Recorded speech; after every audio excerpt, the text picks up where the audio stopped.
After the Christchurch mosque attack in March, the New Zealand government is taking two primary approaches in the hope of preventing such an event from happening again: censorship and disarmament. The New Zealand chief censor criminalized the possession or distribution of just the text of the killer's manifesto. The punishments for republication or promotion of an objectionable publication can be very high. They can be up to 14 years imprisonment. The same goes for the live-streamed footage itself, and these aren't just hypothetical warnings. There are people taken into custody and sitting in prison right now for sharing the video. The second approach to progress is, of course, gun confiscation from law-abiding New Zealanders. No more quote-unquote military-style semi-automatics, a term used to describe semi-auto rifles with a pistol grip or a 30-round mag or any of the standard features of America's most popular rifle, but for the select fire or machine gun capability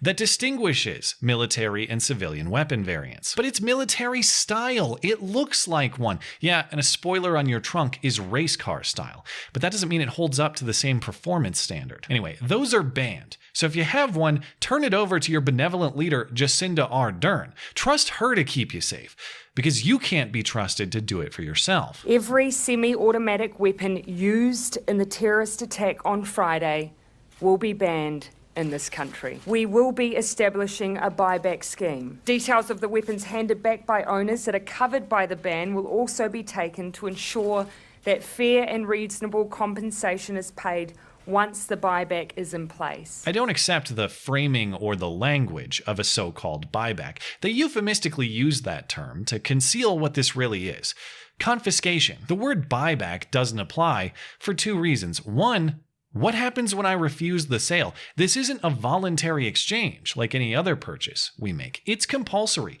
ironically, under threat of gunpoint. And two, is it really a buyback if you're just getting your own tax money back in exchange, money they already took from you? Put it this way, if I take $20 from your wallet and then buy something from your garage sale with it, have you come out even? Or have you just been robbed? Anyway, it appears the New Zealand government's philosophy is if we just limit people's ability to discuss conflict, and if we just make it tougher for them to defend themselves in a step-by-step march toward disarmament, the end result will surely be peace and tranquility, right? Yeah, historically it doesn't work out that way, but hey, I'm sure it's just that everyone else did it wrong. You can trust the virtue hijab to do it right, but it's not going right. At least to start, because this gun confiscation effort has been in effect for about 3 months now, so we have some idea of what compliance looks like. New Zealanders have an amnesty period until the end of the year, meaning they can turn in their guns without penalty, but if Jacinda Ardern's expectation is to totally eliminate these super scary guns from the New Zealand marketplace, my expectation is that these weapons will be returned to your suppliers and never enter into the New Zealand market again. Grab a whip, lady, because you're going to have to pick up the pace.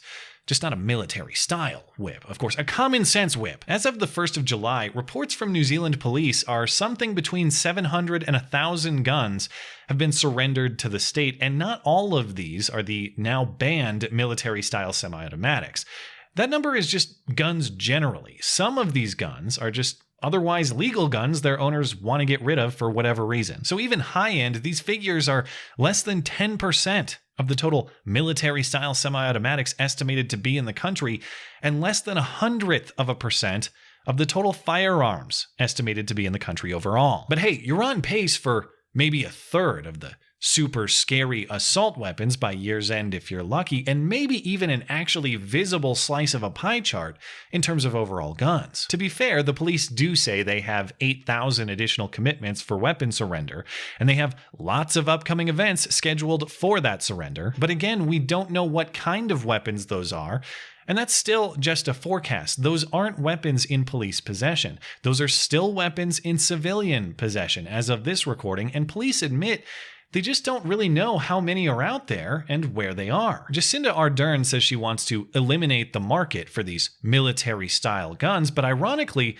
She may have just created a more robust one. According to a gun rights group, the New Zealand government is lowballing its citizens, with some of the buyback prices offered reportedly thousands of dollars below market value. So even if New Zealanders do want to comply with the new law, just financially speaking, they have a choice. They can get literally robbed by Jacinda Ardern, or they can just sell their guns to another person on the down low at a price that is now going to be much higher on the black market, what with the ban and all. What makes this all possible is one particular thing about New Zealand's gun laws. New Zealand heavily restricts gun access with who can buy. There's a stringent licensing process, but once you do buy, there is no registry. There is no central record of who has what guns and where. So when it's time to take them, the police just have to wait for you to come to them and bend the knee. The authorities are operating in the dark, they say. It's not just impossible to track the guns down, but the state is on the hook for a blank check to get them because they have no idea how many of them there are. To which many of us, myself included, say, good. Keep it that way. But because of this lack of a gun registry, I guarantee the progressive lesson from the failure of New Zealand's gun buyback scheme will not be, you know what? Maybe this authoritarian gun control isn't all that effective. Instead, the lesson will be not enough authoritarianism, not enough control. We need more. We have doors to kick down, but we're not sure which ones. And rather than stop to think if door kicking is actually good policy, we're going to need a checklist for next time. On the flip side, this is exactly why liberty-minded people in the United States have opposed a registry at every step. It's not the registry per se. It's that the registry is a necessary tool of confiscation. Presidential hopeful Cory Booker is proposing a mandatory national licensing and registration program, and he says you only need to fear it if you're a gun runner or a criminal. This is not a plan that any law-abiding gun owner should be concerned about. The people that should be concerned about it are two groups. One, people who want to break the law, gun runners and criminals, and the gun manufacturers. Well, sure, I'm not a criminal today, Cory, but what happens when you follow Jacinda Ardern's lead and you make me one tomorrow based only on my property that was legally owned yesterday? Only criminals should fear my overreach. Also, anyone can instantly become a criminal based on my whims. Still, when this buyback flops, and it will, the answer will continue to be more control. How do we know? Because the answer is always more control. Jacinda Ardern's entire Christchurch reaction is predicated upon the ridiculous view that despite lengthy and detailed licensing requirements, despite those licenses being issued at police discretion, if they feel like it, after extensively interviewing your family and your friends, despite self-defense not being a valid reason to get a license or possess a gun, despite all this and more, the attack happened, according to her, because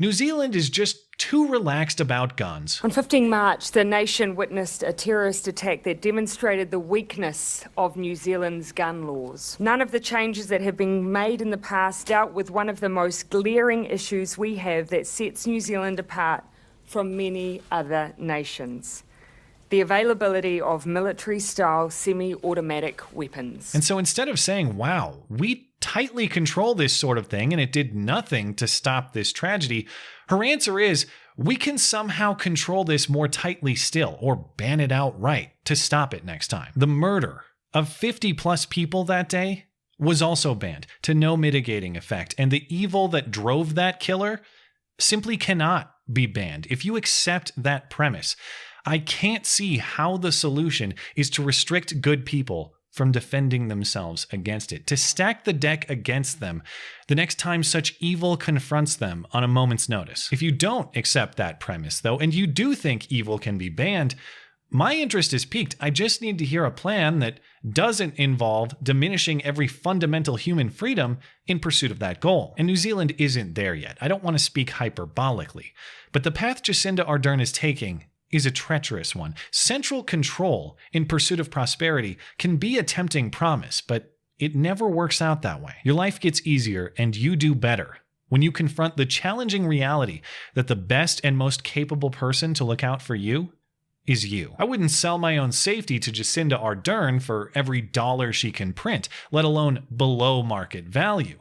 Throw in a signed hijab, though, and maybe we'll talk. Thanks as always for listening and for supporting this channel always. Appreciate that thoughtful discussion down below, and especially over on Twitter, that is at ML Christiansen. You're always welcome to coming out and chat in my live streams. Those are linked down in the description. Looking forward to it. Goodbye.